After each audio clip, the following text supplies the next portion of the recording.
This is the second day of our celebration and fabulous program here. This panel is about the intersection of basic income. I'm your host for this session. You won't have to listen to me for too long though. My name is Sheila Reguer. I'm the chair of the Basic Income Canada Network. I would start by just acknowledging, especially for this session, I think, that I'm coming to you from what is colonially known as Toronto, which is in fact the traditional territory of many nations, including the Mississaugas of the Credit, NABIG, Chippewa, the Haudenosaunee, and the Wendat peoples. The other thing I'd start with, I guess, again, given the particularities of this panel, is to congratulate our American colleagues on the adoption of Juneteenth as a federal holiday. So congratulations on that. So we're now day two. I have some housekeeping details. If you're joining us from Facebook or Crowdcast, please register at our website to gain access to over 40 hours of programming happening this weekend. The website link is posted in the chat. If you would like to submit a question, please use the Q&A section to do that rather than the chat. Thank you. And now it's my pleasure to introduce our first speaker. So the way this session is going to unfold is that we will have some opening remarks from Annamie Paul, who has graciously devoted some time for us, but has a very busy schedule. And then we're going to pass it over to Almaz, who will be our moderator, and I will go back and take my virtual seat as a panelist. So let me introduce Annamie to you. She is a politician, activist, lawyer. She's the leader of the Green Party of Canada, serving since October 2020. I would note for others who are on this webinar session that Canada has a multi-party system.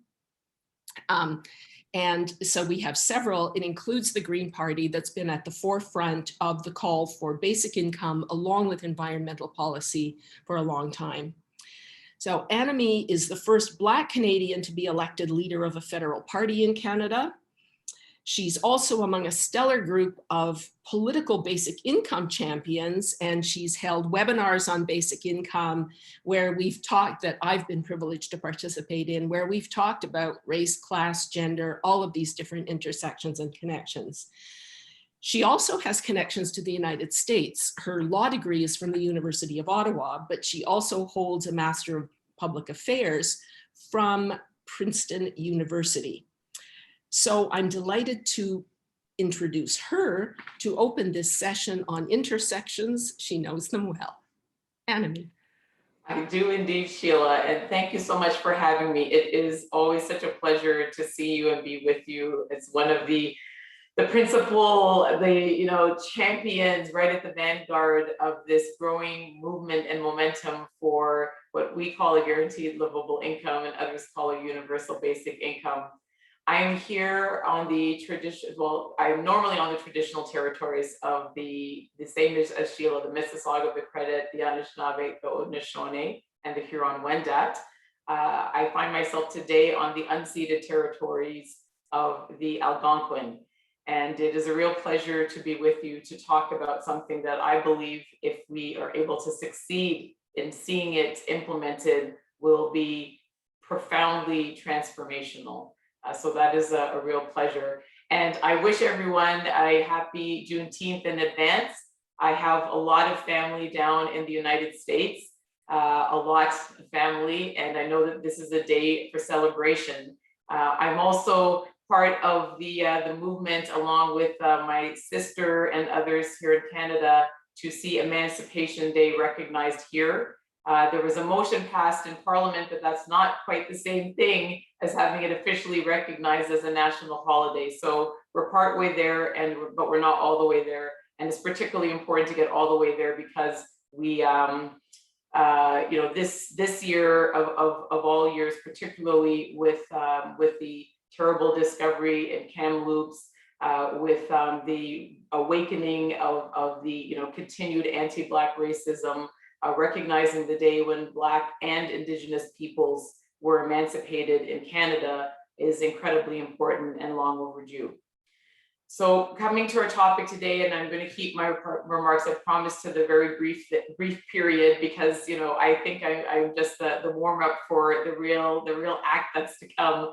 I will say that absolutely the Green Party of Canada believes that now is the time for the government of Canada, in cooperation with other parties in Parliament, and in cooperation with other levels of government, to convene discussions on the creation of a guaranteed livable income.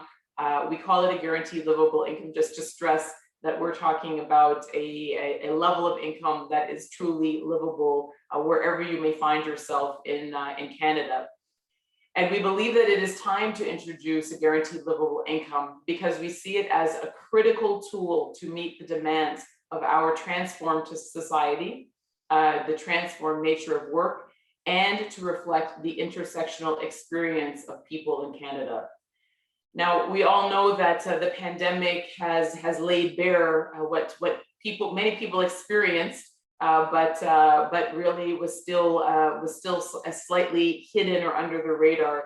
It's laid bare how many people in Canada truly live in precarious conditions, and how many people still lack the basic safety net to protect them in times of financial difficulty. We saw the introduction of these emergency pandemic benefits at the beginning of the pandemic. The fact that they needed to be introduced at all was enough of an indication that they were necessary, and also that there were holes that existed that, had they not been filled, even with this temporary fix, would have left a great deal of Canadians in a situation of disaster. And so we are talking now about what comes next. These emergency benefits are about to wrap up, unless they're extended, and they should be extended. They're about to be reduced, which is a huge mistake. And so with no permanent benefit to replace them, what happens to those people who were at risk and will remain at risk?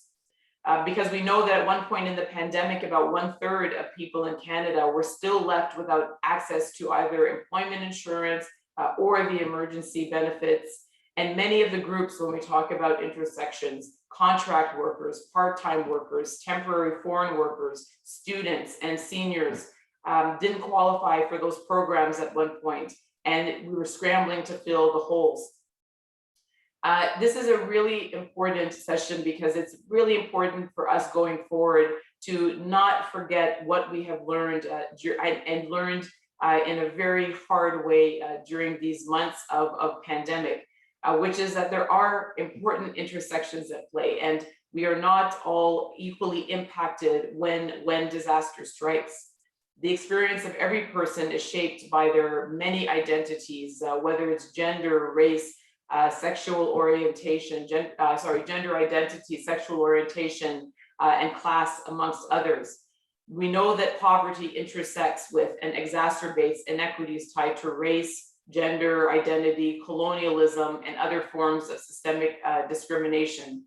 We know that people's experiences during the pandemic and the scale of the disproportionate negative impact it's had on them was absolutely layered with those experiences. And that women, low-income workers, Indigenous peoples, members of the LGBTQ2S+ community, racialized peoples, and others have been disproportionately impacted by income and job loss during the pandemic. And that the failure to address these needs and the failure to address the needs of these groups going forward has resulted and will continue to result in retrogression towards increasing marginalization and inequality. And so Sheila's absolutely right. I bring my experience to politics. I bring who I am to politics. And I grew up at the intersection of many of these things. I grew up in a racialized family. I grew up in a family led by women. I grew up in a family that was low income. I grew up in a family that was an immigrant family.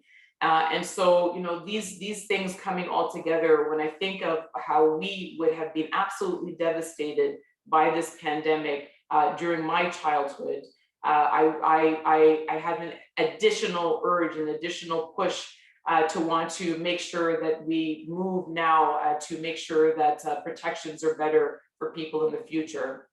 And so we need a guaranteed livable income exactly because there are this limitless number of intersections, this limitless number of different employments and unemployment and underemployment circumstances which people in Canada find themselves in. And it is really the time for us to acknowledge once and for all that a piecemeal approach will never succeed in providing comprehensive coverage, and that we will be left with what we have now, something that is confusing, something that is ad hoc, something that stigmatizes people in Canada unnecessarily, and that will always, whether intentional or not, cause people to fall through the cracks.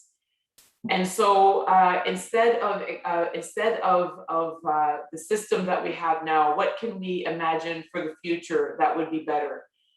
We can imagine that a guaranteed livable income would provide everyone in Canada with a basic revenue source, something that would ensure that they can cover their basic expenses, such as food and accommodation, something that would be available with few or no restrictions, and that would be sufficient to protect Canadians from exactly the kind of financial catastrophes that many confronted both before, during, and will certainly confront after the pandemic if we don't act.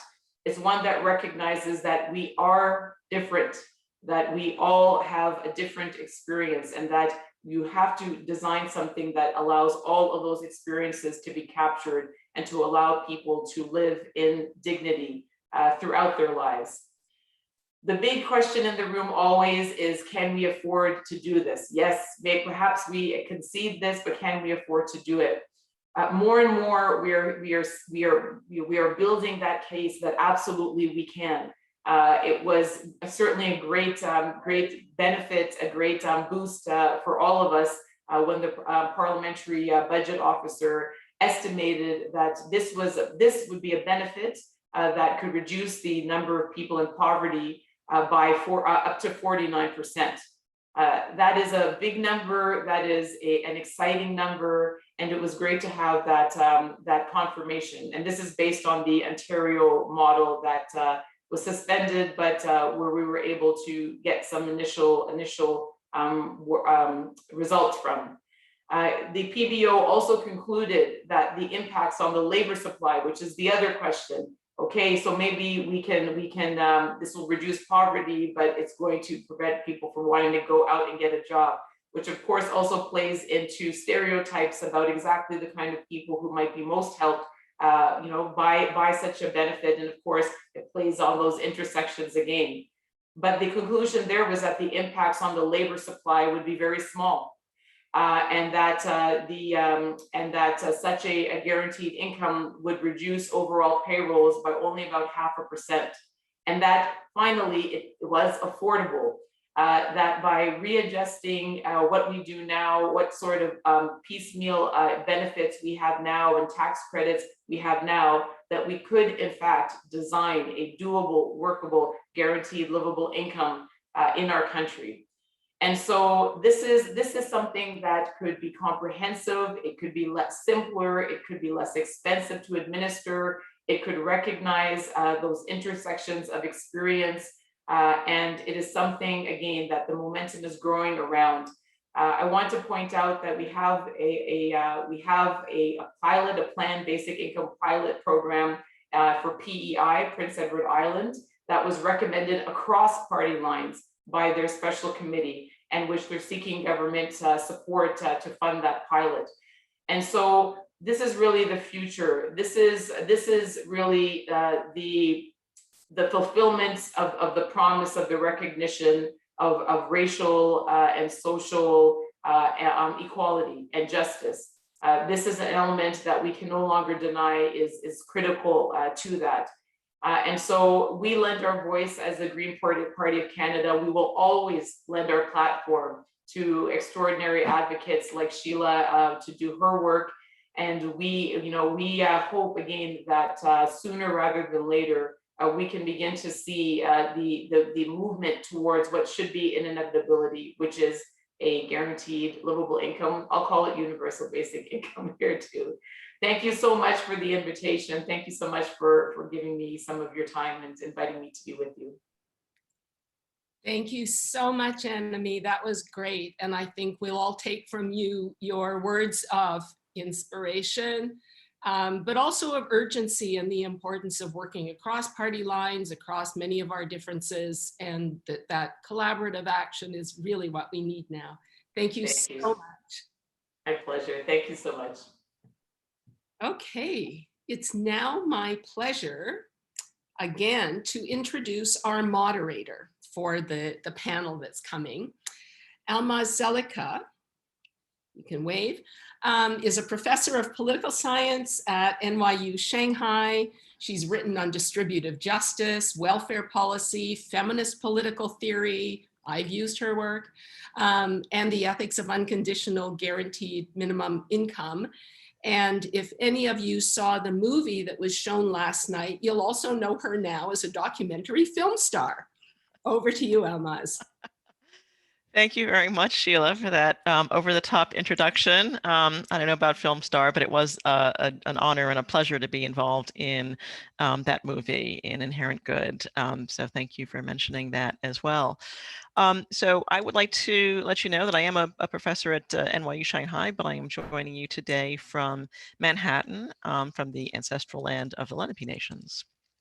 So it is my pleasure to build on what we just heard from Annamie with the panelists that we have for this session. So I'll start by introducing them, and I will ask them a few questions, and then we'll move on to audience Q&A as well. So our first panelist is Amy Durrance, and she is a lawyer and social justice advocate, passionate about identifying and dismantling systems of oppression, starting with her own cis white privilege. Amy's advocacy for survivors of gender-based violence started at Georgetown University Law Center, where she served as a student attorney in the Domestic Violence Law Clinic. Amy joined Free From in 2019 and serves as the Director of Systems Change Initiatives. In her role, Amy leads the Free From's work to advocate for the passage of survivor wealth-centered policies across the United States and to expand the ecosystem of support for survivors by making banks, employers, credit card companies, and others part of the solution to ending gender-based violence in this country. Welcome, Amy.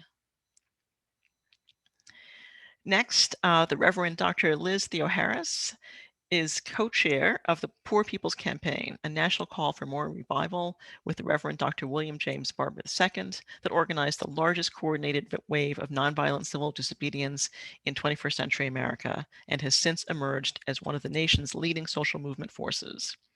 She is the director of the Cairo Center for Religions, Rights, and Social Justice at Union Theological Seminary. Welcome, Reverend Liz. Next is Mitchell Beer, and he is publisher of The Energy Mix, a thrice-weekly e-digest on climate change and energy, and a lead organizer of a project on livelihoods, incomes, community resilience, and a low-carbon Canada. He traces his work on renewable energy to 1977, on climate change to 1997, and delivered a 2019 TEDx Ottawa talk on building wider public buy-in for faster, deeper carbon cuts. A proudest memory was building a model wind turbine out of wooden stir sticks with his then 11-year-old daughter. Improv comedy practices are often the best part of his week. Welcome, Mitchell. And last but certainly not least is Sheila Regehr, and she is the chairperson and founding member of Basic Income Canada Network, former federal public servant, former executive director of the National Council of Welfare, co-author with Chandra Pasma of Basic Income, Some Policy Options for Canada, and a longstanding and very important and impressive advocate for basic income in Canada. Welcome back, Sheila, as a panelist. Okay, so first, let's set the context for the intersectionality of economic justice and a guaranteed basic income and critical social justice work happening across our society, both our countries. As I said, we'll start with some specific questions for each panelist, then move on to a full panel Q&A, and then finish with audience Q&A. So please go ahead and put your questions in the chat. Unfortunately, Annamie Paul is not available for Q&A, but our other panelists will be here for your questions. Okay, let's start with you, Amy. Free From is a national organization based in Los Angeles whose mission is to dismantle the nexus between intimate partner violence and financial insecurity. Some of what you do focuses on making changes to the financial ecosystem to support survivors' financial security and safety. Your National Survivor Financial Security Policy Map and Scorecard establishes which states need to do more work in this area. And sadly, of course, almost all states in the United States do. So Free From has a safety fund for survivors. Can you describe what that is and what you've learned from that program? And what role would basic income legislation play in addressing some of the most critical needs of survivors? Absolutely. Thank you so much for having me. I'm so excited to be here. My pronouns are she, her, hers, and did want to start by saying I'm coming from to y'all from Los Angeles, the ancestral home of the Tongva people. And so I'm going to start by talking about our safety fund. So in spring of last year, when COVID reached the US, incidences of intimate partner violence and intimate partner violence related deaths were skyrocketing around the world. Shelters here in the US were either having to drastically reduce their capacity or close their doors entirely, which means that within a matter of days, the existing infrastructure of support for survivors essentially had crumbled. And so survivors were basically trapped at home with a person causing them harm. So we, as Free From, paused and came together as a team and basically asked ourselves and each other, okay, what can we do in this moment that's going to be the most impactful for the survivors that we're trying to serve? What's going to be the most effective? And so we decided cash. We've got to just get folks cash to spend as however they see fit. And so we started fundraising, and since April of last year, we've given direct cash grants of $250 each to over 4,000 survivors across the US, representing every state, DC and Puerto Rico. And so the first and sort of most primary, most important goal of our safety fund was to get survivors cash to spend as they saw fit as soon as possible. But we quickly realized that we had this opportunity through this dialogue with survivors to fill some major gaps in data and research in the IPV movement. So specifically, I'm talking about more detailed information about survivors' financial circumstances and needs, as well as obviously how COVID was impacting their experience of abuse and harm. And what we learned from folks was staggering. So even before the pandemic, being subjected to intimate partner violence is financially devastating for survivors. So 99% of the survivors who received a grant from us reported experiencing economic abuse. And economic abuse occurs when a harm doer controls a survivor's access to, use of, or ability to acquire and maintain financial resources. So that's a huge issue, a huge part of the dynamics of intimate partner violence that is often either ignored or just not really well understood. And so to give you a little more detail about what that means for survivors' financial situation, survivors were 4 times as likely, the survivors who received a grant from us were 4 times as likely as the average American adult to have experienced food or housing insecurity in the past year. Survivors had less than $250 in savings on average, and survivors reported to us that harm doers were stealing on average $1,280 from them every month. So that's $1,280 each month. And then harm doers were also incurring an average of $15,936 in coerced or fraudulent debt each year. And so what I mean by that is a harm doer taking out a credit card in a survivor's name or getting a line of credit without the survivor's knowledge or consent. And again, incurring almost $16,000 in debt in the survivor's name every year. And survivors also let us know that they were losing out on an average of $23,000 of income each year as a result of the harm they were experiencing. But we also learned how COVID was exacerbating survivors' experience of intimate partner violence.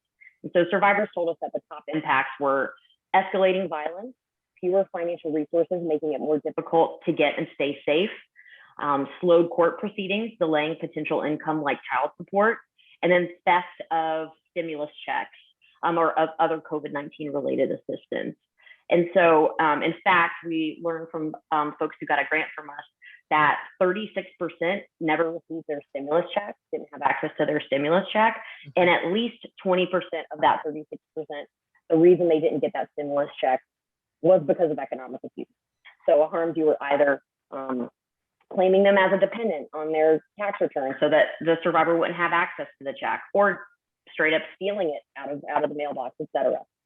And so that's a little bit about what our safety fund was and what we learned, which, to kind of wrap up, is that intimate partner violence is financially devastating for survivors, and it has financial implications that are really long-standing.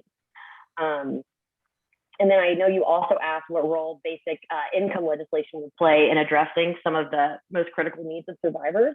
And so I think it's helpful here to sort of talk about my own experience coming to the work. And so it was mentioned briefly in the introduction, but I really started my advocacy on behalf of survivors as a student attorney in law school, where I was helping folks get restraining orders.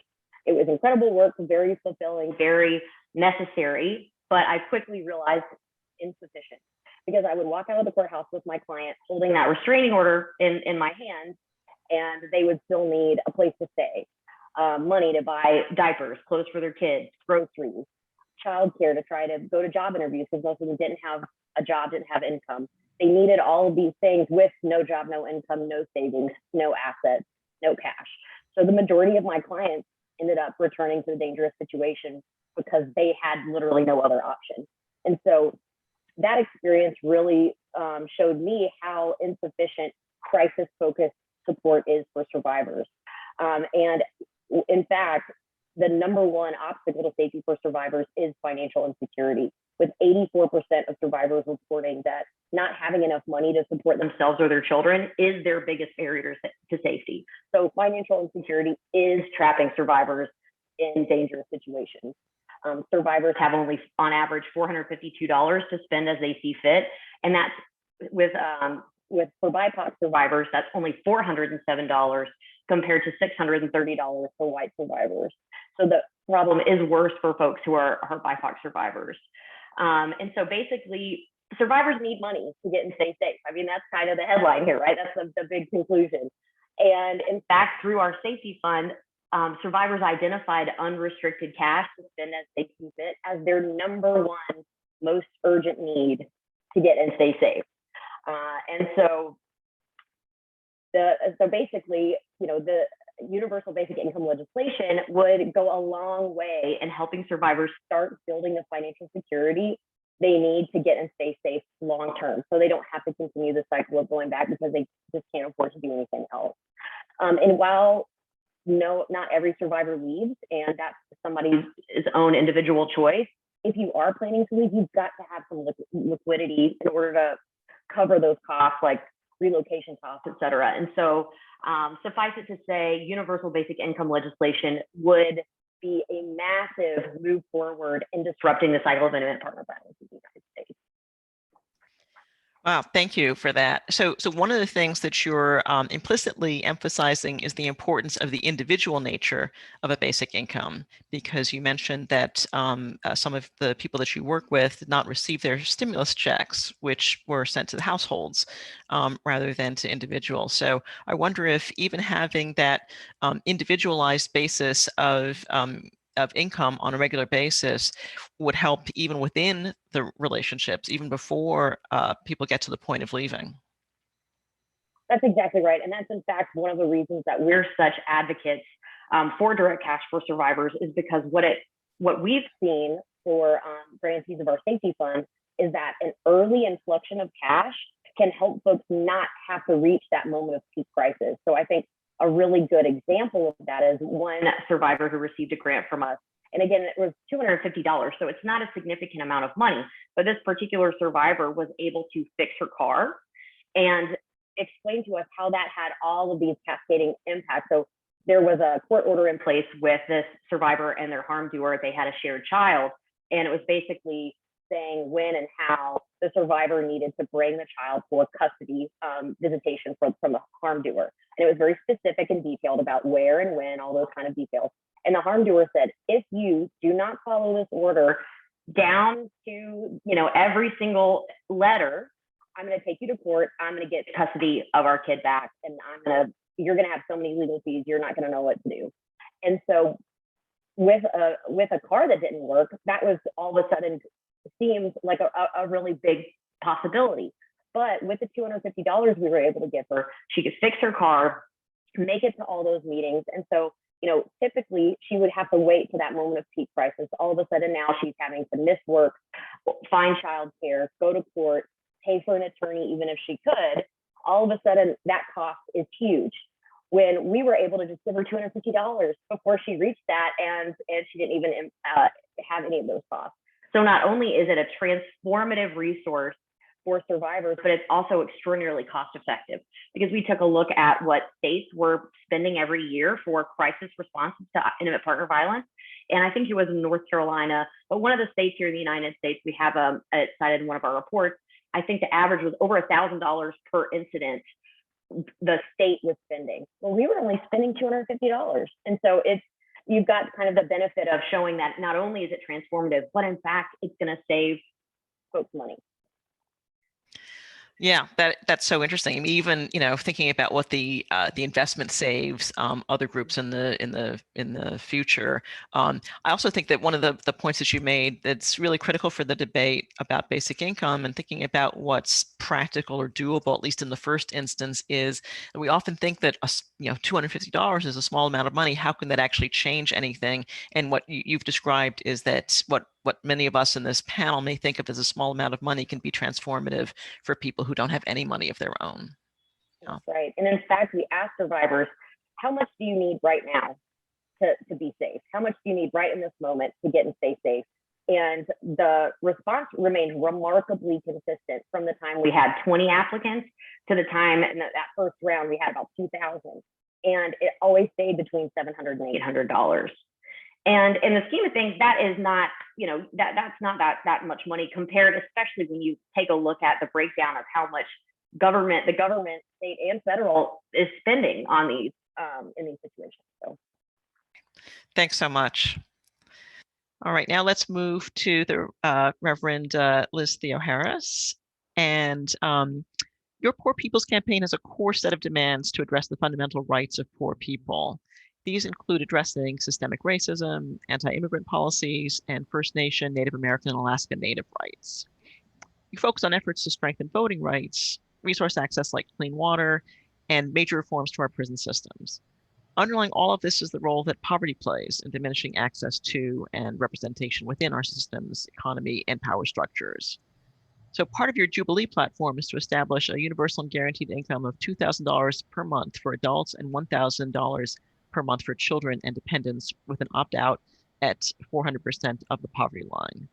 Tell us how the Poor People's Campaign came to a decision that a guaranteed income was critical to the vision you were fighting for. Well, thanks so much for this question and for inviting me to be a part of this important gathering.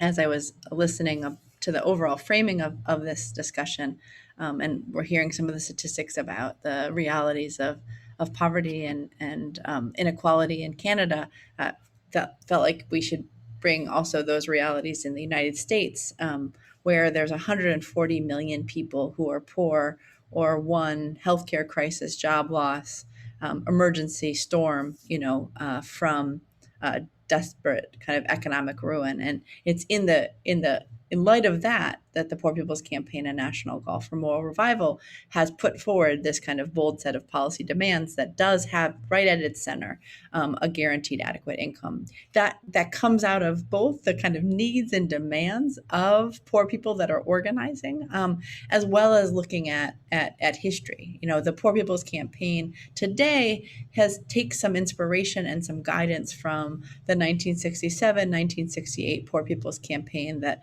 Dr. Martin Luther King and the welfare rights movement and indigenous activists and Appalachian families, all called for and launched. If we look at the kind of roots of that campaign, and especially of the demands of that campaign, it comes out of the kind of bold policy prescriptions coming from welfare rights leaders, especially poor Black women who have been organizing in communities all across the country, and many of those folks are still organizing today. And basically, if we look at that vision, starting back in 1966, when the National Welfare Rights Organization was organizing and talking about this kind of immorality of poverty, not the immorality of poor people, and really this vision that welfare and other kind of social programs should be a right, and that the way you could realize that right was through a guaranteed adequate income for everybody, regardless of employment status, family structure, other parts of people's lives, and actually regardless of need, to make this a universal program that would then benefit those that are poor and marginalized the most, but really everybody. And this is still a core demand of our Jubilee policy platform, as you said. And again, I think we take I take at least a lot of lessons from the welfare rights leaders that are still a part of that work. I mean, I come out of welfare rights organizing myself and homeless organizing, and really see that the kind of devil is in the details when it comes to conversations about adequate income and basic income. That one of part of the Poor People's Campaign's demands were before the Nixon administration, then tries to restrict benefit levels and work requirements and attack kind of poverty programs. And I think we have a lot to learn in our world today about why we need kind of this income as a part of a whole set of demands. And if when it comes to the Poor People's Campaign's work, we have everything from living wage jobs and raising the minimum wage to expanded healthcare to other strong programs, but with this guaranteed adequate income right at the center. And again, this is because poor people are suffering, and that's not a small group of people over here. It's 140 million. It's almost half of the U.S. population, and it doesn't have to be this way. I think part of the other part of our work is trying to hold out this lie of scarcity, this lie that this is as good as it gets, that we can't do any better, that somehow our society will weaken if we ensure the lives and livelihoods of starting with the poorest, but going to everybody. And it's very important for us to also talk about an adequate standard of living, not a way to kind of get rid of other programs, not so little money that you can say in numbers that you raise people out of suffering, but in reality, people are still not getting the needs that they have met. And again, we live in a world that throws away more food, that has more housing, that has a productive capacity, that we don't need inequality and poverty. And yet, when it comes to solutions to these issues, we're faced with, well, it's if you start giving people out money, then folks are not gonna build society, and we're not going to go back to where all the arguments that folks are hearing in this pandemic moment, when instead the conversation should be, why is it that we can live in a society that can abolish poverty and inequality tomorrow, and we haven't yet done it? And guaranteed adequate income is one of a number, but a really central and important piece in that. Thank you. So yes, you reminded us that we shouldn't just be thinking about guaranteed minimum income. We should be thinking of a guaranteed adequate income. And in fact, we have one question which we can get to later in the larger discussion about why we should be lowballing the number. Shouldn't we be thinking about the highest number that we can afford as well? But I wanted to dig for a little bit more detail, since you said the devil is in the details of how we create this. So what details do you think are most important to get right as we work towards the implementation of the basic income in the United States? I know, for example, that your platform proposes a basic income for children as well as adults at 50% the amount of the adult payment. Can you say a little bit more about what you think are the important details to get right? So I think this is really important. I mean, so everybody should get it, right? And that means folks that don't have documentation and papers. That means kids. That means elderly people.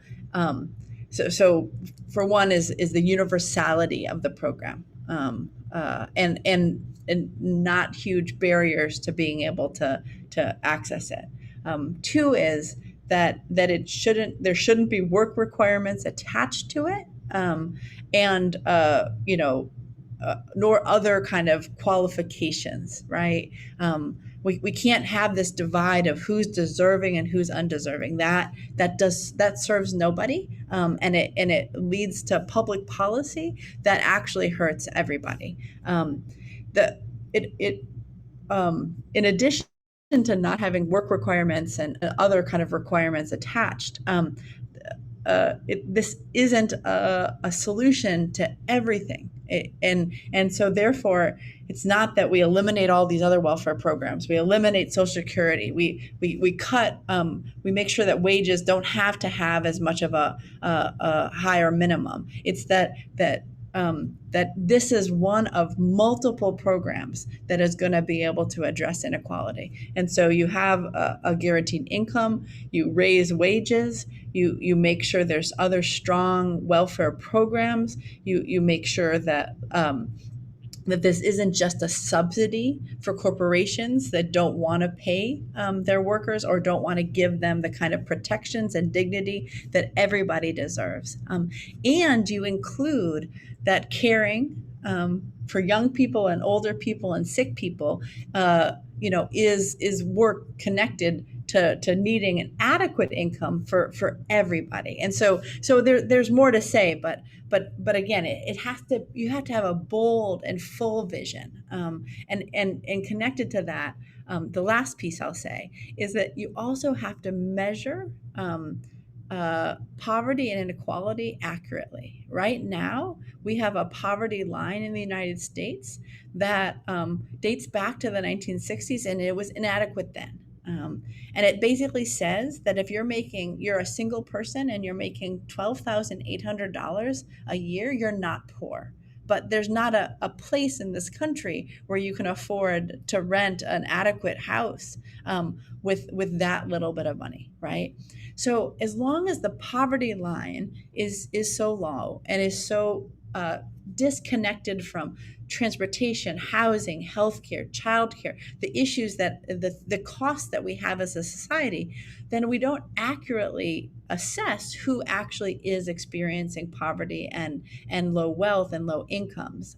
And then we don't tie a guaranteed adequate income to what it really takes to thrive in this society. And so right now, for instance, there's been all of this debate about the unemployment benefits, and they've been the first benefits were tied to a $15 an hour, basically kind of minimum wage, and when we're figuring out how much money we need for a guaranteed income, it has to be about meeting people's needs, and they're not being met right now. Now we've gotten used to lowering our standards as a society, but we don't need to. And guess what? It costs our society more to have inequality.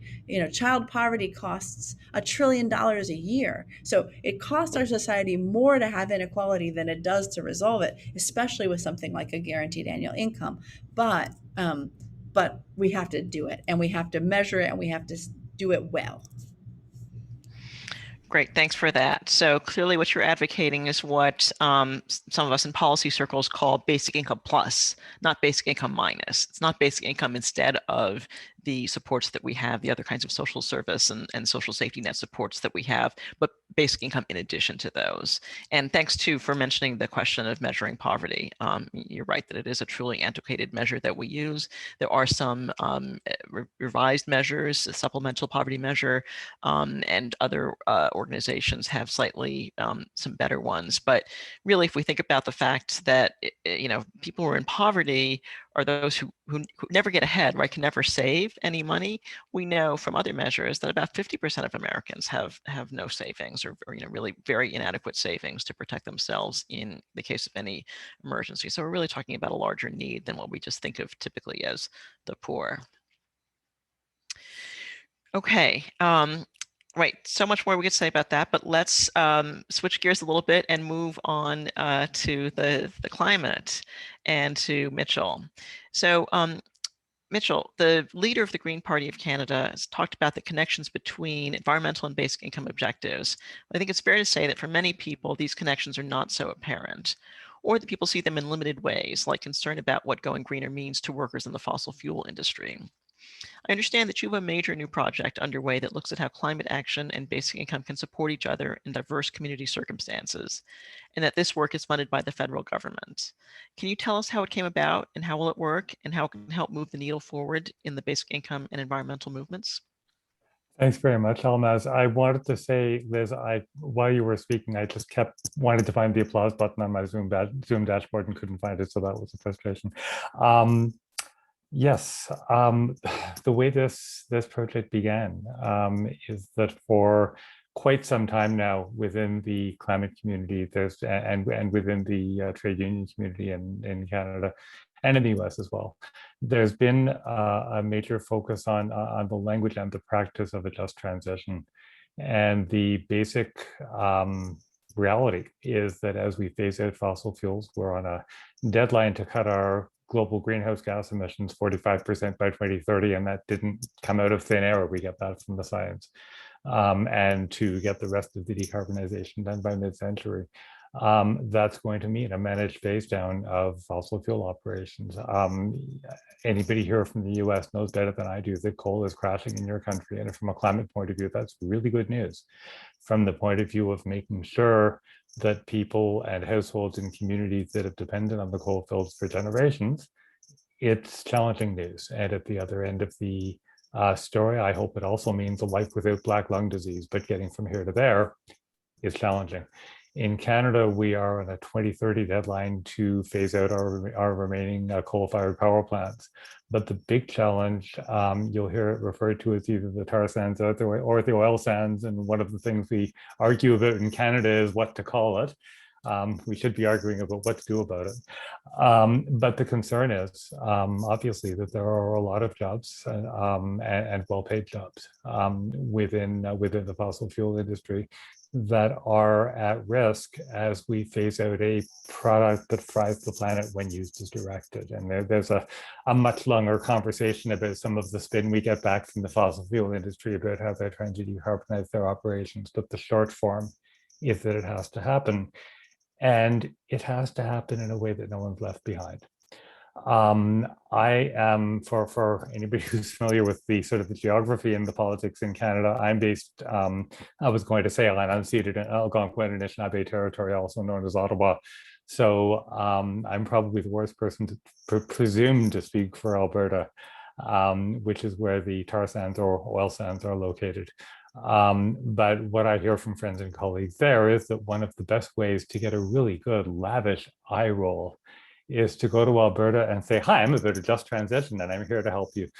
Because the worry is that what a just transition actually means is that we're going to train you into a new job where you get used to saying, would you like fries with that 200 times a day? And a transition that goes wrong can be exactly like that, but it doesn't have to go wrong. It can go right. And that means people being able to participate, people being able to really have a fundamental, meaningful role in defining the what's next and then working towards it. what we realized at some point, though, and this began, Sheila, with a conversation between the two of us in May last year, was that in order for people to feel comfortable even imagining, much less engaging in that conversation, there had to be some sense of income security, some sense that if I'm agreeing that, even before the fossil company cancels my job because they're trying to do that as fast as they can, I have to have some sense that I'll be able to keep going, that the basics will be taken care of in order to be able to get into a conversation about a transition that could take years, not months, to really complete. And so I guess, dating back to May last year, we began getting into a conversation about where the intersections and connections might be between work on basic income and work on a just and green and practical transition out of fossil fuels. A couple of months after we started the conversation, we heard that Environment and Climate Change Canada had issued a call for proposals. So we put together a plan for a series of 25 to 35 listening sessions that'll be taking place by the end of March next year, where we're not going out, I think this is really important, we're not going out to try to persuade anybody of anything. We are not going out to try to entrench any preconceived notions. We want to hear what this conversation looks like and feels like from the ground up in lots of different communities, different settings, different intersectionalities. One of the conversations we're having within the team is how to structure different sessions differently, but just to make sure that everybody who's there in whatever their context is comfortable entering into a brave space to have this conversation. Our job is to listen, and we hope we'll be able to report something out that is useful to all the communities involved. And then we keep rolling from then, because the one thing we can predict is 9 months from now, this still won't have been solved. We'll still be on it. Great, thank you. Sheila, did you want to add something? Yeah, so if I can just add, while Mitchell has been focusing on the environment, as you know, my focus has always been on income security. So my knowledge of the environment is limited, but Mitchell and I go back a ways with some other collaborative work that we worked on. So the story of how all of this happened, I think, is one of like really long-standing work in a number of different areas and a certain amount of serendipity. And I think it really stresses the importance of collaboration and ally building that we've all been trying to do. So when the sort of just transition, just recovery coalitions were forming in Canada, largely coming out of environmental groups, Basic Income Canada Network and others joined on. So we started out with a group of basic income proponents in a number of different organizations, including our youth network, thinking we would really like to do something connecting us to the environment. And one of the motivators for us too, I think, is because the environmental movement is quite young, and we want the basic income movement to be younger too. We really want to draw in younger people. It's the generation that really is going to be affected by whatever we do or don't do. So we came up with this idea, then Mitchell and I, well, actually Mitchell, he did this interview with me, and then he called literally, I think about 2 days later and said, there's this grant fund, we should apply for money. I didn't realize it was 2 days later. I'd forgotten that. Sorry. It was fast. And so we went to the other group of people involved in basic income, including some academics that are fairly well known around here, like Jim Mulvale, who's been looking at basic income and the environment. So he's part of our little consortium. So with Mitchell's help, Mitchell is a writer. So Mitchell put together this brilliant application. And we submitted it, and it mentions, there are a couple of really interesting things here. The application very clearly mentions the responsibilities of the environment minister and of the minister who's responsible for income security. They have goals. What our proposal is saying, neither of you are going to meet your goals if you don't join this up and do these things together. Because as long as people are, as Mitchell said, feeling insecure and anxious and don't know where the next meal is coming from, or what might happen to their job, or what might happen to the land they live on that's slowly ebbing into the sea. Like, there are so many ways in which people have been affected and will continue to be affected. So we essentially had this idea that there was a connection between environment and income security. It really mattered to community resilience, to the ability to meet environmental and poverty reduction and equality goals. And our funders agreed. And I have been part, like, I don't know, Mitchell's probably had money for other things, I don't know, but we have been part of a movement, like basic income people have put in some amazing grant proposals, and we get responses that indicate that people just don't have a clue what we're talking about. Like, it just goes way over their heads. So we've done great work where we haven't been successful. So being successful with this one, I think, is really, really huge. It shows the power of collaboration. And then now, by next year's NABIG, like, what we're trying to do is say, okay, like, we've got this idea that these things belong together, but we need to know from communities across the country in really different circumstances, and from people in those communities, like BIPOC and women often, who aren't part of these kinds of discussions. We need to know from them how they see this really working at their community level. And hopefully what we learn from that is going to help the communities themselves and help push federal government policy where it needs to go. Great, thank you. Well, you've actually both anticipated the next question that I wanted to ask of all the panelists, which is, how do we move forward in an intersectional way towards basic income advocacy? Are there ways that you would hope that grassroots organizations could or should be working together to advance a common goal? Amy, why don't I start with you on that, and then we'll go to Liz, and then we can circle back to Mitchell and Sheila if you have anything else you want to add to your previous comments. Sure. So as far as our work goes here in the U.S., the Biden-Harris administration actually made a pledge in there as part of their plan to end violence against women, pledging $5 billion with a B dollars for direct cash assistance for survivors. And so, of course, we took notice of that pledge, and we're sort of working on how do we really hold them accountable to that promise.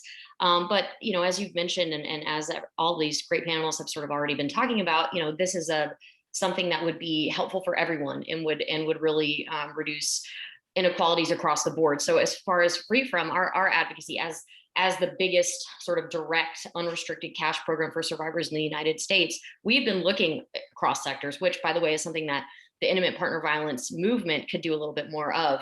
But we're looking at asset building organizations, our partners that do asset building work, our partners that do anti-poverty work, our partners that do criminal justice reform, reparations, anti-racism work. And we're saying, how can we all come together and make these arguments that are showing different reasons why this initiative is good for everyone. And when we create a movement that is big, that is cross-sector, it's going to be a lot more difficult for folks to ignore. And so what we've been trying to do is reach across those sectors and say, let's talk about how we can get on the same page with our strategies and things like that, and just create such a groundswell that it really and truly can't be ignored. And I think that our piece of that as Free From, as an organization that's specifically and explicitly looking to support survivors of gender-based violence and institutional harm, is to also, we have over 4,000 survivors that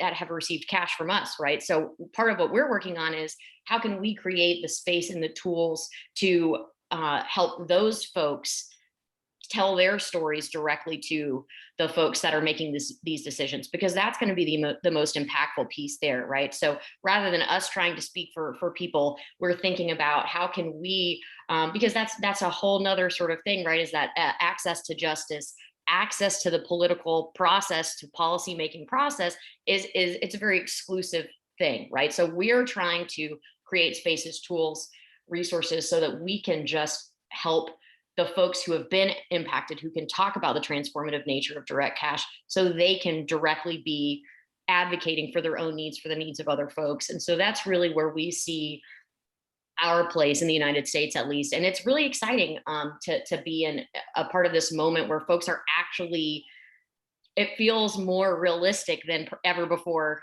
to me in the United States, that this could be something that actually happens, right? When the administration's actually making pledges, explicit pledges, you get a little bit excited.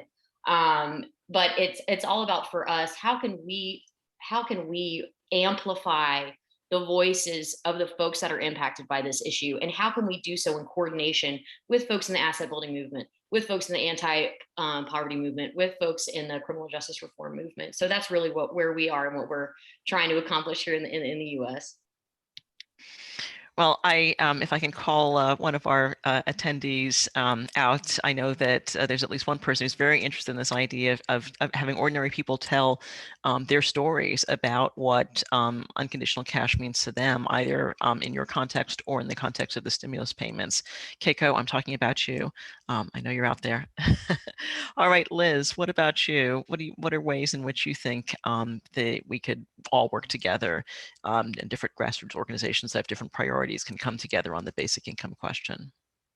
Yeah, I mean, I think much of what I have to add is pretty quite similar to what Amy was just talking about. I mean, what history shows and what contemporary society shows is that movements are built by people, from the bottom up, those that are most impacted, coming together with people from all walks of life, and putting out, not just kind of cursing the darkness, but shining a light on what's possible. And so I think that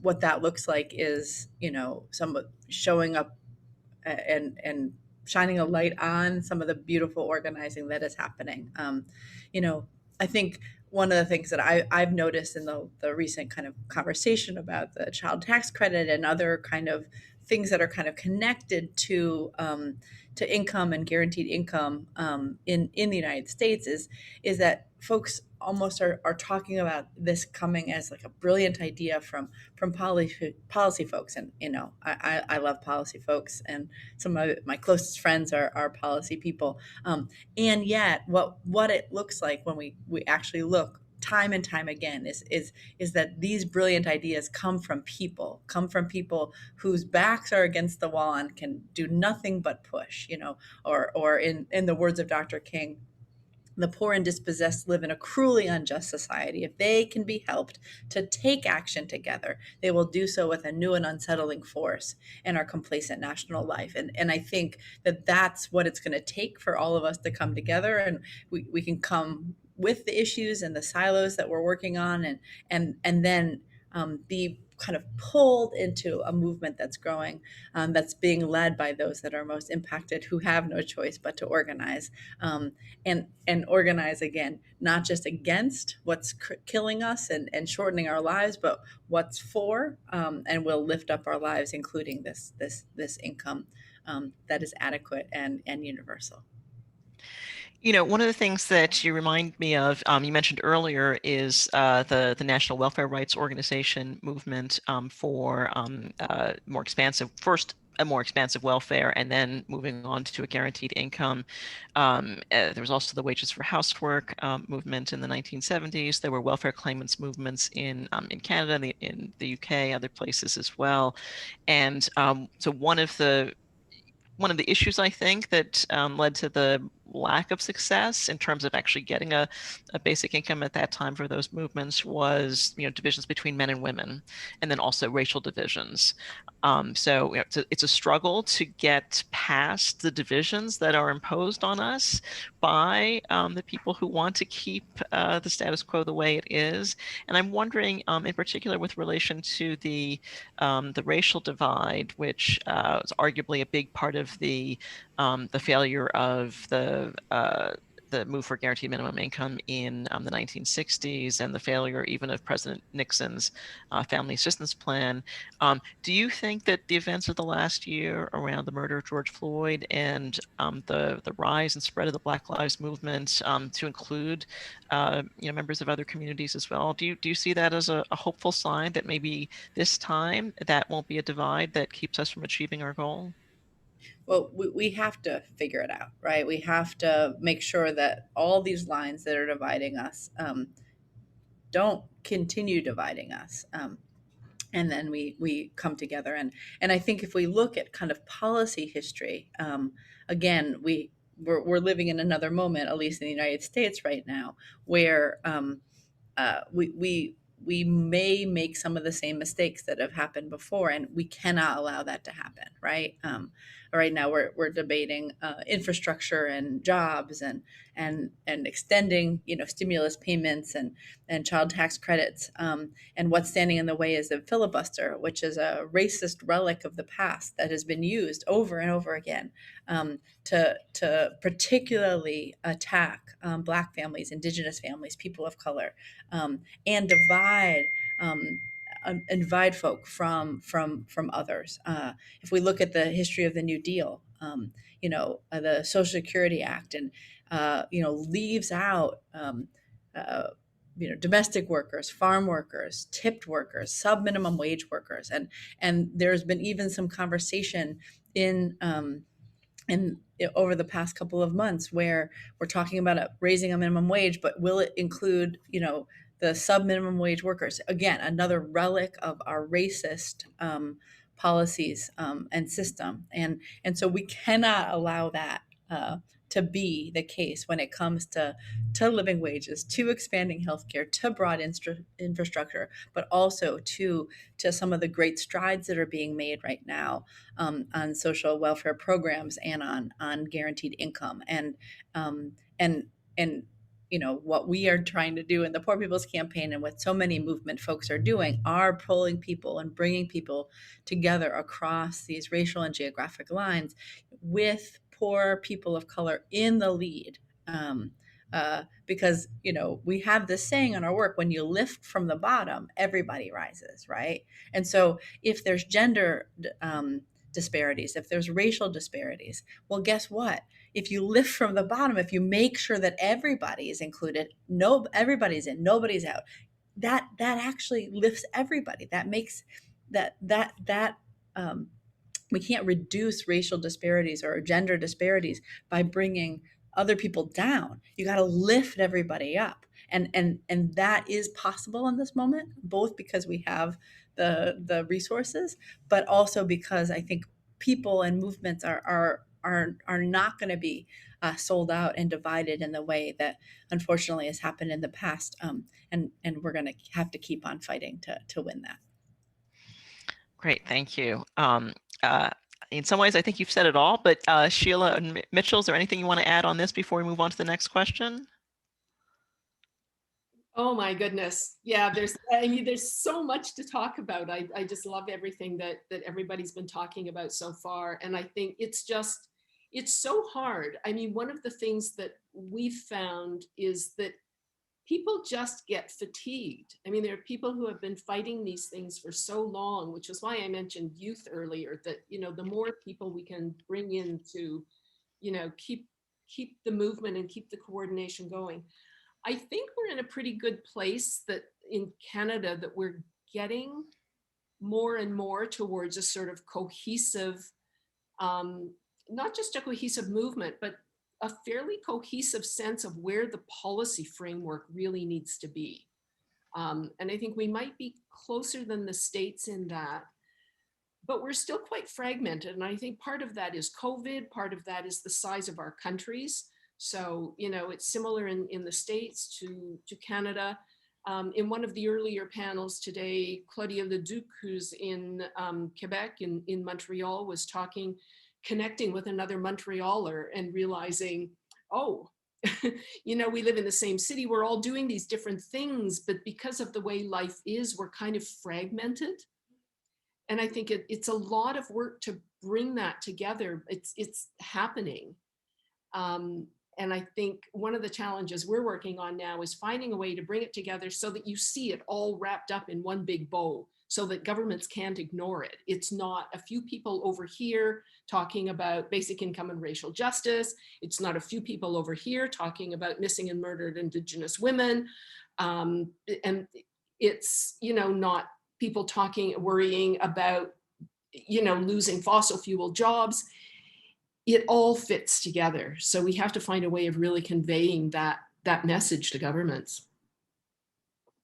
And I think just one other aspect of it is that once that conversation is brought together, it's so nice to hear that you're in a moment in the US where it sounds like those resources are there. And I so hope for you that that continues past 2022, just saying.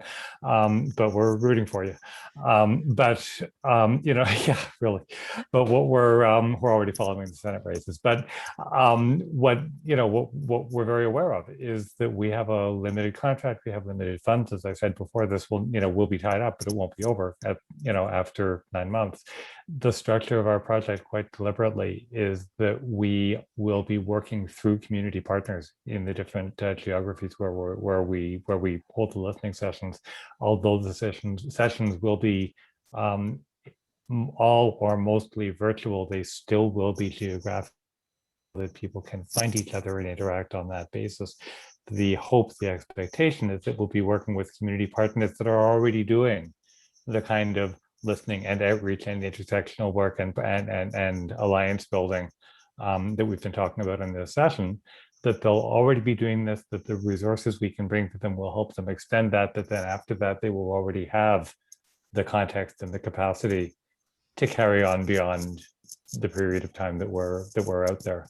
Because of course, like any other project, sure, we'll be fundraising to try to keep going. And by the end, we'll know what we think needs to be done next. But if we can't, we want to still be able to throw to the partners that we've been working with and know that they'll be able to keep going. Great. Thank you. So I have one more question for the general, for the panel. And audience members, please put your questions in the chat. I already have collected some questions from the chat that I'll start with after this next question. But if you have any others, please add them to the, actually, sorry, not the chat, the Q&A function. The chat is great. It's very lively. It's a good conversation among the attendees, but let's put the questions in the Q&A because it's easier for me to pick those out. Okay, so my last question before we go to the audience questions is about, we touched on it a little bit earlier with Liz and also with Amy, but just to foreground it a little bit here, guaranteed income is not a silver bullet for any of the larger topics or social issues that we've been talking about today, but it might be part of a larger sweep of systemic changes. So what are some other key changes or reforms that you would hope to see along with a basic income to address the problems that we face and that you've highlighted in particular in this session? Mitchell, why don't we start with you since you're on the big screen? Other key reforms. And you asked me to start, and I shouldn't be taking up unspoken time when we have limited time in the session. Okay. If you want a moment to think, I can come back to you. Well, I think the shift that we're looking for, in the climate community is that really getting decarbonization done by 2050 means changing the way we produce, the way we consume just about everything, but crucially, again, doing that in a way where people are lifted up, where nobody's left behind, and where the inequalities and inequities that in many ways have brought us here are acknowledged and addressed, which of course is easier said than done, but that's why we're all here. Sheila, what about you? You need to unmute. This is something that comes up very frequently, and it's as you were talking with Liz about the idea of basic income plus. Like, nobody is saying we want a basic income that's going to give you some cash and then you're let loose on the market to fend for yourself with everything else. That makes no sense. The reason we have public services and the reason we do fairly well in Canada is because of our universal public healthcare system. Education. European countries do a better job with post-secondary education than we do in making sure it's accessible. So you have this whole range of things that benefits the whole population and has to be done in a way that is simply unaffordable by individuals. Like, we have to understand that basic income is basic. It's not meant to address everything that affects people because of racism, because of abusive employers, because of accident, illness, injury, anything else that goes on in life. We're talking about the basics.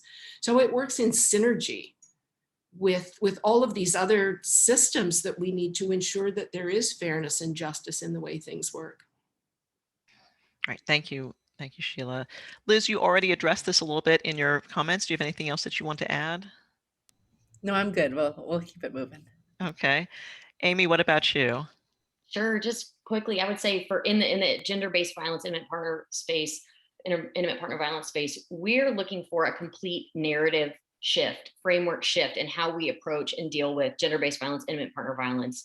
And what I mean by that is right now we treat it as a series of independent short-term crises. And we basically blame and judge the people who are being subjected to this kind of harm.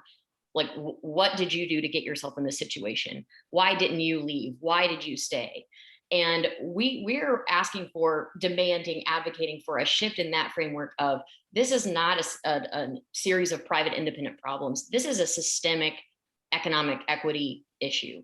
And until we approach it as a systemic problem, we're not going to solve it. And systemic problems are societal responsibilities. And so we're thinking, this is how we talk to all the folks we want to partner with is, look, with 1 in 4 women, 1 in 2 trans folks in the US experiencing intimate partner violence today, every bank has customers that are survivors. Every employer has staff that are survivors. Every health insurance company has customers that are survivors. And what that means is we're, in addition to the policy changes that we're looking for, we're also looking in the private sector and saying, what can you do to change your systems, products, policies to better support the people that are working for you, that are your customers? You know, this is an issue that we all have to pay attention to, not just the people that are within that relationship. And so that looks like, you know, banks creating protections for survivor accounts. It looks like employers providing paid and protected leave to all of their staff to address the consequences of harm and violence. It looks like health insurance companies offering expanded health insurance coverage for intimate partner violence related harm, because right now survivors are the ones paying for all of that. And so really we're looking for it's a pretty big ask, I guess, but we're looking for a sea change when it comes to how we address this. And for policy, when it comes to policy, that means instead of focusing on emergency crisis responses like shelter, short term, and you know, I think that there's you can talk about it comparably with the population at large, but like, let's not think about short-term solutions. Let's think about holistic long-term solutions. And so for survivors, that means for the federal government to stop shoehorning everything about survivors into the Violence Against Women Act. We need to be thinking about how we can pass federal laws that create and provide relief for coerced and fraudulent debt, that create tax breaks for survivors, refundable survivor tax credit. That's what I'm going to be working on, hopefully working on at some point. But basically, we think that has to be a change in how we address the problem, because it is a systemic economic equity issue. So many interesting things I want to follow up on there, but I'll save that for talking to you later. So now I want to go into some of the audience questions that we've gotten, and Amy, actually a couple of them are very specific for you, and then there's some more general ones. So one of the questions, you addressed this a little bit in the chat, but I just want you to say it, you know, so that everybody can hear it. What level of basic income is needed for survivors to give survivors the, you know, not necessarily the ceiling, but the floor of sort of security and independence? Is there a number that you have in mind? So yes, we asked folks, I mentioned that we asked folks in the COVID moment, how much do you need right now? And that was the $730 mark. When we asked folks a more sort of long-term, what do you need monthly in order to sustain your safety? It was right around $1,000 a month, even though I do want to flag what's been identified by several panelists and talked about here. We want folks to have more than that, but that is the absolute floor for what folks need, which honestly still seems pretty low, you know, so. Okay. And then there was a question also for you. If abusers can steal stimulus payments, what would prevent them from stealing basic income payments? How would you create an outlet for people who fear not getting their cash? This is a wonderful question, and thank you for asking it, whoever asked it. So you're exactly right. And for that reason, when we're advocating for direct cash for survivors, we're also advocating for a lot of other things, right? And so, for example, we know that in the United States, 48% of survivors report that a harm doer has either accessed, monitored, or withdrawn from their online bank account. So that's a huge problem, because that's how survivors are going to be able to save money to build financial security. And also, if we're talking about universal basic income, that's a big problem for economic abuse, having access, harm doers having access to that cash. So we have actually created a set of 11 guidelines for financial institutions for what they can do right now to support their survivor customers and protect their assets in their bank account. And so I just give that as an example of how we're saying we want cash for survivors, and we want you to be thoughtful about how you send it to them. And so in that same vein, I talked about our safety fund. We actually went back to the survivors who received a grant from us, and we said, what do you need in a cash assistance program that's going to work for you, that's going to be effective for you, and that's going to be inclusive? And we have a whole report that we put out on what survivors told us, 1,000 survivors across the US, what they told us. But for example, we have to be thoughtful and do things like earmark a certain percentage of those funds to go directly to culturally specific organizations, because we learned that a majority of survivors aren't even plugged into the traditional DVSA movement.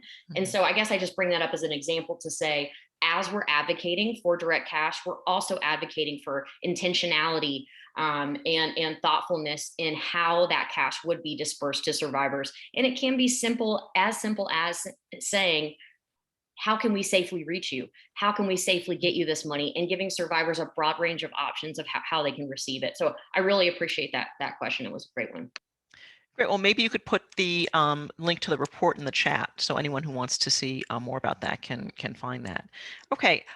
We have a couple of other questions about the level of basic income. As Amy, you made reference to, somebody asked, is there any reason why we shouldn't be aiming for higher basic income than one that's just livable or adequate?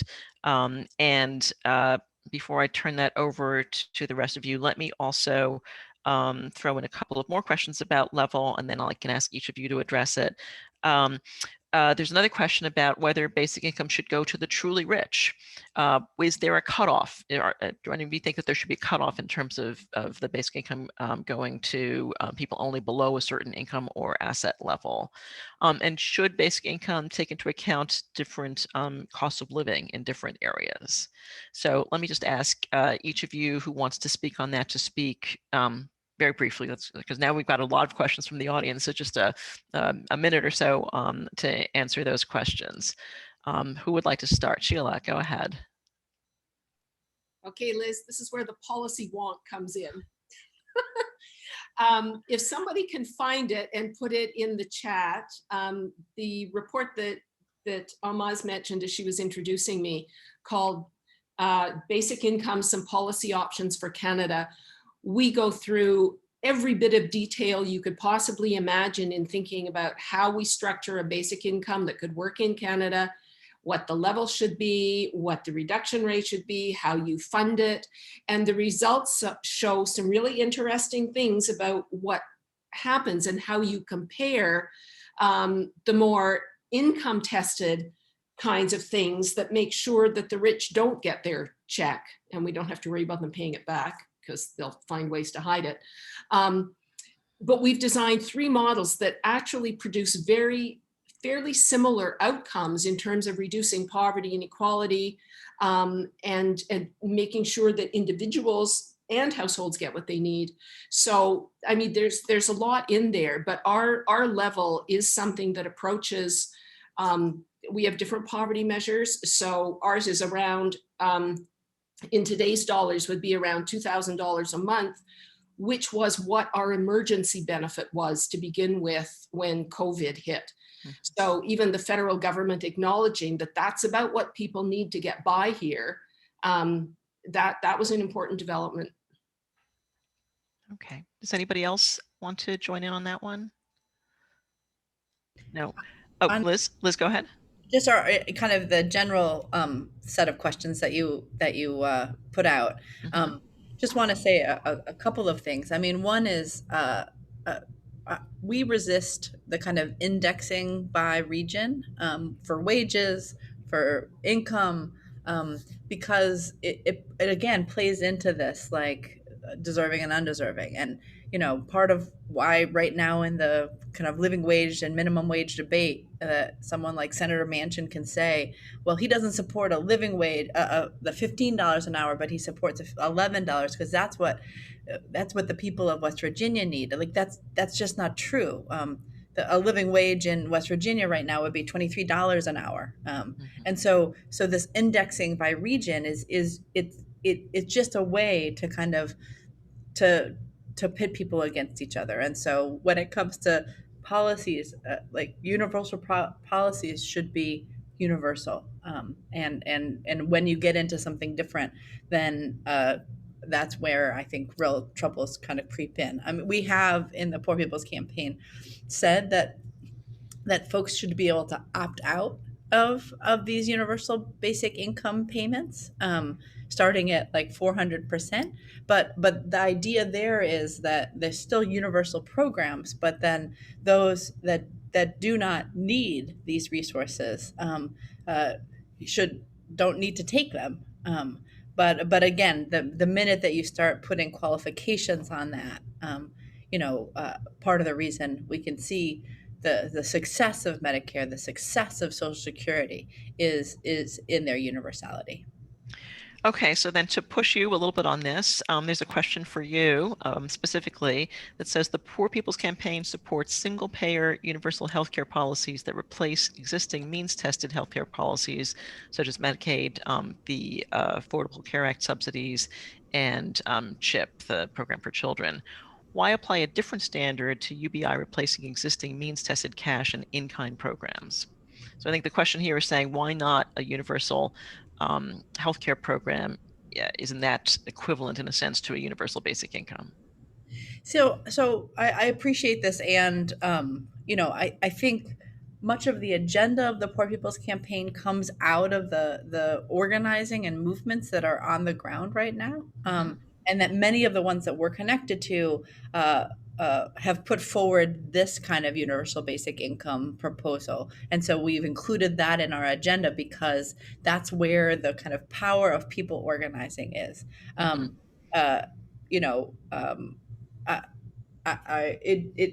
It is counter to some of my understanding, our understanding of history and policy, to want to cut all of these other programs, because again, that once you kind of use something like this to cut other programs, then that can get in the way. But in terms of using a more single payer model from healthcare and applying it to basic income, as the movement grows and shows that that's possible, I think there isn't an opposition there necessarily.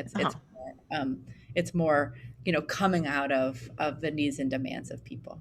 Okay, so this is maybe the difference in focus from a grassroots organization trying to amplify the voices of its members, as opposed to policy wonks thinking about what would be the best program, in general. But there's no, principled sort of reason for not wanting a universal healthcare system. Yeah. Okay. Good. So you also touched on something that is part of another question, and I think we've answered this, but I'll just ask it to ensure that we get everybody's voice here. Would anyone advocate a higher basic income amount that we'd get to by eliminating all of the complex social support programs like welfare, housing vouchers or housing supports, food stamps, Social Security, national health care, et cetera? This would eliminate lots of costs potentially, the questioner writes, that could go directly to the people. Would anyone like to take that question on? So I was speaking a little bit to this, and I don't need to take much space, but again, the concern with eliminating other social welfare programs and other kind of supports is that then right now you have a more generous benefit, and then the minute you've taken all those other supports out, you lower the benefit, which is the history of welfare programs in this country, in the United States. And so, so I think my concern is about the eliminating, like, who's in power and who's making decisions. And therefore, as you cut different programs, of course, we could have a better housing program than we have right now. Of course, we could eliminate TANF and instead have a strong welfare program. There's lots of improvements that could be made, but the danger of eliminating programs and just putting it all into universal basic income is that then when the corporations and others are lobbying and they have the power that they have, then they push that basic income down, and we're left with what we've been left with before. I mean, this is the history of welfare rights work that I've been a part of. Thank you. Sheila, did you want to comment on that one as well? Yeah, so I'm not going to comment on the states because a lot of your programs are really different, but I think it's really important to distinguish between income supports and other kinds of social services and different parts of, you know, whatever you call the social safety net or social protection. We avoid talking about eliminating programs. It's more like you look at the income that's going out. In little dribs and drabs all over the place, you can find a lot of ways that you can consolidate income programs and redesign them so they do a much, much better job of reaching the people they need to reach in a way that's done to preserve people's dignity and allows them autonomy in the spending of money. Just a couple of examples in Canada, we have something called rent assist in some of the provinces. So it's a way of helping people with housing by providing money for rent. Nobody ever checks to see if that money goes to your rent. It's just money. You can fold all of those sorts of programs into a basic income. And I think once you start looking at where those income resources are, and at looking at fairness within the tax system, there's no reason to imagine that you have to start looking at cutting services. Like, that just makes no sense at all. Great, thank you. Last question on cost or level of the basic income before we move on to some other things. Mitchell, I'm going to throw this one to you. There's a question or really a comment that an affordable basic income will be less than many of the salaries lost in the fossil fuel industries. So would a basic income need to be complemented by good jobs program as opposed to precarious service jobs? How do we combine basic income and serious attention to the people who bear the brunt of the cost of the transition to a fossil-free future? Thanks. That's a really good question. I mean, the connection that we see from a just transition back to basic income is the same that we're hearing right through this session. That it's the basic, right? It's the initial foundation on which all else is more possible and can be built. Canada has been through a just transition task force process, not yet for the oil and gas industry, but for coal. And I mentioned earlier that we have a legislated target to phase out any further coal-fired power production by 2030. The Just Transition Task Force basically came to the conclusion that it's doable. It's not going to happen overnight. And in fact, we have to expect it to continue beyond 2030. So that would mean the specific supports that people in those industries need, the retraining, the different forms of support depending on the stage they're at in their working life. But that all of that would be in addition to what would be available to them if a basic income were in place. Great, thank you. And I guess, I'm sorry, the other point that I apologize for this. I was distracted because my phone was ringing briefly and I was trying desperately to ignore it while I was talking, and it was distracting because it came into my hearing aids. The other piece of it, though, is that the whole point of the transition process is that there are other jobs out there, there are good jobs out there that people can gradually find their way to move into from the fossil fuel industry. Another great way to get eye rolls is to suggest that there's an economic boom going on right now in parts of Alberta, because of course they've been completely just so damaged by the decline of the fossil industry over the last 6 or 7 years. But high tech is one area that's been coming in quite quickly into Calgary. And the main thing that has blocked that is a provincial government that is so mono-focused on fossil fuels that they aren't interested in jobs created in any other industry. But again, if people had the wherewithal to just put the thought and the time and the process into thinking through what might be next, then those jobs are there. And it's not a matter of going from fossil fuel employment into a basic income, but into using basic income as a springboard to go into the what's next. Great, thank you. So we have a couple of big questions here from the audience. So I'm going to try to put two of them together and give a chance to each of our panelists to address them. One question is, if you had to name the most important problem that basic income solves, what is it? And then the other question, which I think does kind of go along with this, is how do we make sure that basic income is not going to be a way for us to be controlled from the top down, even more so than we are today? How does basic income contribute to a more participatory form of democracy? And in what ways do we need to structure it, or what do we need to think about it as we either call for it or implement it that will emphasize that democratic aspect of a basic income rather than an income as a form of social control?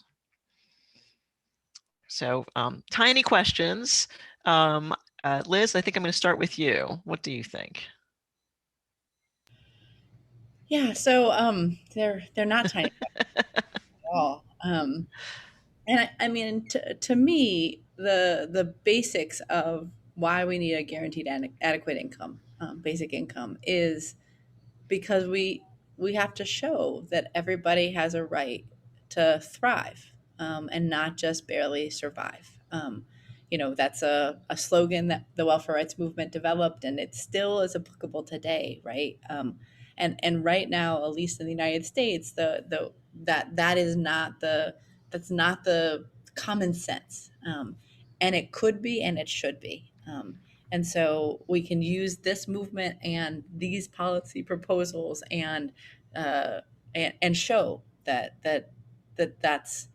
And I think that then relates to the kind of more democratic aspects of it too, because we talk a lot about freedom in the United States, and I like to think about the way that FDR talked about freedom from unemployment and freedom from poverty and freedom from fear, right? And if we talk about the idea that we could have this basic income, that we could really lift from the bottom, but that everybody in a universal way could actually have the basics of what it is to live a good life, that frees you up to be active in civic society, that frees you up to express your political and religious and cultural views, that frees you up to be able to really contribute to a society that values, inclusivity and love and truth and justice. And this idea that if you ensure that people have an adequate standard of living, that there's something unfree and in the U.S. context un-American about that, then you're not looking at the Constitution and the Declaration of Independence, and you're not looking at our kind of moral and constitutional values, because they're right there, right at the center. Thank you. Amy, what about you? How would I was you answer those tiny so questions? hard. I felt like my head was going to pop off. I was going to basically say the same thing, but in our context, it's very specific to survivors. But you know, right now, survivors are not part of the policymaking political process. They're just not, because how could they be? They're worried about where their next meal is going to come from. They're worried about how they're going to take care of their kids. They're trying to find a job. They have this mountain of costs associated with the harm that they've been subjected to that they're responsible alone for paying. Going to their state legislature is not going to be high on their list of things that they're able to accomplish. And so I'm just like furiously emphatically co-signing that, and that part of building everyone's financial security is giving them time, giving them, you know, the peace of mind to be able to do that civic engagement. And in fact, like you alluded to our new map and scorecard that we launched recently, a big piece of that tool is how do we build collective survivor political power? How do we ensure that we are making these spaces more accessible to people who actually have expertise in what it looks like to be experiencing these things? And so I think the other thing I would just add is that I just loved everything you said, Liz. But the reality in the United States is, while it's not necessarily explicitly said, even though it's pretty much explicitly said, that those ideals have historically and traditionally only been applied to certain people in the U.S. And so, yes, we are supposed to have freedom, and yes, we're supposed to be able to do X and Y, but really that only meant for a certain subset of the folks that are living in our country. And so that is what I think could be really exciting and democratizing about universal basic income, is that giving people that ability, the time, the space, the peace of mind to do that civic engagement, that will actually create, you know, that circle of folks who are entitled to thrive and entitled to have a good life will start expanding. And in fact, when you're saying freedom from, and I was like, that literally our organization is called Free From, but it really and truly is about, and that's what we talk about a lot for survivors. Like, why should they only have to survive? Like, they should be entitled to a life that is a good life. They should be able to invest in their kids' future, have enough money to do things like that. So I would just co-sign everything that was already said and say that I think that it's definitely not going to be a top down. If the UBI is unrestricted, people can spend it however they want. That's going to be an incredible tool to increase the power of the people in the United States, for sure. Right, thank you. Mitchell, any thoughts on these tiny questions? We don't have much time left in the session, so I'll pass at this point. Thanks. Okay, Sheila, how about you? Last word on this? Yeah, I'll just be really quick. So most important problem, I think, is inequality and insecurity, because long as people are anxious, insecure, afraid, there's no bandwidth left to deal with all of the other bigger problems that we need to face. So I see this as a foundation for addressing a lot of other things. I also think that one of the scary things for some people about basic income is that it really is democratizing.